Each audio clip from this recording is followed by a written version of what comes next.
NASA के वैज्ञानिकों ने जारी किया है अलर्ट, क्योंकि धरती से टकराने वाला है एक विशाल एस्टेरॉयड जो 73,000 किलोमीटर की रफ्तार से हमारी धरती की तरफ आ रहा है। अमेरिका की स्पेस एजेंसी नासा ने इस क्षुद्र ग्रह को लेकर अलर्ट जारी किया है, क्योंकि ये धरती के विनाश का कारण बन सकता है। आइए जानते हैं इस एस्टेरॉयड के बारे में। दोस्तों, मशहूर वैज्ञानिक स्टीफन हॉकिंग का मानना था कि ऐसी दो ही चीजें हैं जो मानवता को पल भर में मिटा सकती हैं। एक है परमाणु युद्ध और दूसरी है क्षुद्र ग्रह यानी एस्टेरॉयड का हमारी पृथ्वी से टकराना। उनके मुताबिक ये दो ही वो कारण हैं जो हमारे लिए बहुत बड़ा खतरा है। वैसे तो अंतरिक्ष में लाखों क्षुद्र ग्रह घूम रहे हैं, जिनमें से कुछ पृथ्वी के लिए खतरा बन सकते हैं। वैज्ञानिक इन क्षुद्र ग्रहों को ढूंढने और उन पर नजर रखने की पूरी कोशिश कर रहे हैं, लेकिन अभी तक सभी एस्टेरॉयड का पता नहीं लग पाया। ये सच है कि एस्टेरॉयड की धरती से टकराने की संभावना बहुत कम है, लेकिन वैज्ञानिक इस बात को लेकर बहुत चिंतित हैं कि अगर कोई बड़ा एस्टेरॉयड पृथ्वी पर आ गया तो वो पृथ्वी पर भारी भरकम तबाही मचा सकता है। पर वैसे एस्टेरॉयड से टकराने की संभावना लाखों सालों में एक बार ही होती है और धरती पर कई बार एस्टेरॉयड टकरा चुके हैं। जैसे आप भी जानते हो कि करीब 6.6 करोड़ साल पहले ऐसी ही एक घटना हुई थी, जब एक विशाल एस्टेरॉयड पृथ्वी से टकराया था, जिसके कारण डायनासोर समेत पृथ्वी पर जीवन का एक बड़ा हिस्सा समाप्त हो गया था। इस एक एस्टेरॉयड ने धरती पर से डायनासोर और सैकड़ों प्रजातियों का हमेशा के लिए नामो निशान मिटा दिया। दोस्तों, वैसे एस्टेरॉयड अंतरिक्ष में घूम रहे चट्टानी पिंड होते हैं जो आकार में छोटे से लेकर बहुत बड़े यानी वो कई किलोमीटर तक हो सकते हैं। ये पिंड सूर्य के चारों ओर चक्कर लगाते रहते हैं और कई ऐसे एस्टेरॉयड होते हैं जो किसी ग्रह का भी चक्कर लगाते हैं।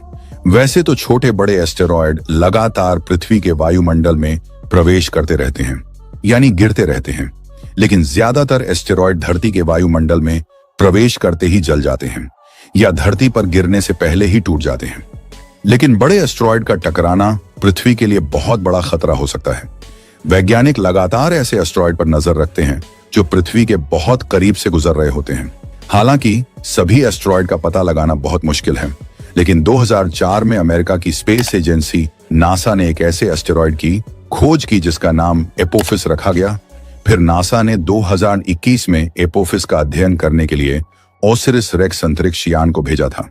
इस मिशन से वैज्ञानिकों को एपोफिस क्षुद्र ग्रह के आकार, संरचना के बारे में महत्वपूर्ण जानकारी मिली। इस एस्टेरॉयड का व्यास 370 मीटर यानी 1214 फीट चौड़ा है, जो एक बड़े फुटबॉल स्टेडियम के आकार का है और ये इस वक्त पृथ्वी से बहुत दूर स्थित है। लेकिन ये बात भी सच है कि 2029 में यही क्षुद्र ग्रह पृथ्वी के बहुत नजदीक से गुजरेगा। वो तारीख है 13 अप्रैल 2019, जब यह एपोफिस एस्टेरॉयड पृथ्वी से केवल 31,600 किलोमीटर यानी 19,600 मील की दूरी से गुजरेगा। यह दूरी पृथ्वी के उपग्रहों से भी कम है, क्योंकि पृथ्वी के उपग्रह पृथ्वी की सतह से 300 किलोमीटर से लेकर 36,000 किलोमीटर की ऊंचाई पर लगभग गोलाकार कक्षाओं में घूमते हैं यानी पृथ्वी के चक्कर लगाते रहते हैं। तो सोचो ये एपोफिस एस्टेरॉयड पृथ्वी के कितने पास से गुजरेगा। हालांकि एपोफिस ये एक ऐसा एस्टेरॉयड है जिसके बारे में माना जाता था कि यह 2029 में पृथ्वी से टकरा सकता है, लेकिन बाद में हुए वैज्ञानिकों के अध्ययनों से पता चला कि इसकी पृथ्वी से टकराने की संभावना बहुत कम है। लेकिन दोस्तों, जब कोई एस्टेरॉयड पृथ्वी के पास से गुजरता है तो उसकी कक्षा पृथ्वी के गुरुत्वाकर्षण से थोड़ी सी बदल सकती है। अगर यह एस्टेरॉयड एक विशेष बिंदु से गुजरता है जिसे कीहोल कहते हैं, तो उसकी कक्षा इतनी बदल सकती है कि अगली बार जब यह पृथ्वी के पास आएगा तो यह पृथ्वी से टकरा सकता है। देखो, कीहोल ये एक बहुत छोटा सा क्षेत्र है जिससे गुजरने पर एस्टेरॉयड की कक्षा बदल सकती है और यह पृथ्वी से टकरा सकता है। एपोफिस के कीहोल से गुजरने की संभावना बहुत कम है, लेकिन अगर ऐसा हुआ तो पृथ्वी के लिए बड़ा खतरा पैदा हो जाएगा। अगर एपोफिस इस बार कीहोल से गुजर गया तो अगली बार जब यह 7 साल बाद वापस पृथ्वी के पास आएगा तब इसकी कक्षा बदल सकती है और यह पृथ्वी से टकरा सकता है। अगर ऐसा हुआ तो हमें 2029 से पहले ही इस स्थिति के लिए तैयार रहना होगा और 2036 से पहले इस एस्टेरॉयड को नष्ट करने का कोई तरीका ढूंढना होगा। वैज्ञानिक इस तरह के खतरों पर लगातार नजर रखते हैं और इनसे निपटने के लिए अलग अलग तरीके खोज रहे हैं, लेकिन अभी एपोफिस के पृथ्वी से टकराने की संभावना बहुत कम है। इसीलिए घबराने की कोई जरूरत नहीं है। लेकिन अगर ऐसा होने की स्थिति भी आती है तो हमारे पास अभी भी समय है कि हम इस स्थिति से निपटने के लिए तैयारियां कर सकें। अमेरिकी अंतरिक्ष एजेंसी नासा इस तरह के खतरों पर लगातार नजर रखती है और इसके बारे में नियमित रूप से जानकारी जारी करती है। अगर आप स्पेस साइंस में रुचि रखते हैं तो आपको डार्ट मिशन के बारे में तो पता ही होगा कि इस मिशन में नासा ने एक सैटेलाइट के जरिए एक एस्टेरॉयड की दिशा को चेंज कर दिया था।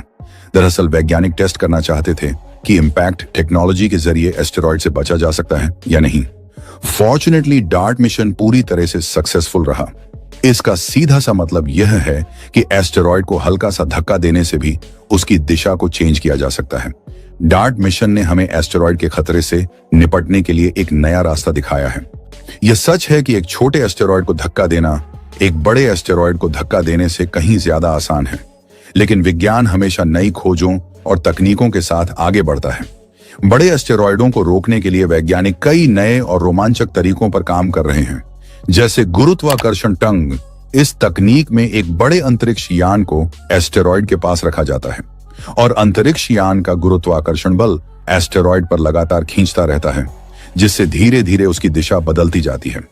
दूसरी तकनीक है लेजर एब्लेशन। इस तकनीक में एक शक्तिशाली लेजर का उपयोग करके एस्टेरॉयड की सतह से पदार्थ को उड़ाया जाता है।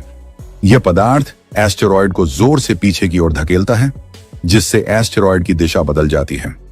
लेजर एब्लेशन एक बहुत ही सटीक तकनीक है और इसे दूर से ही इस्तेमाल किया जा सकता है। तीसरी तकनीक है परमाणु विस्फोट।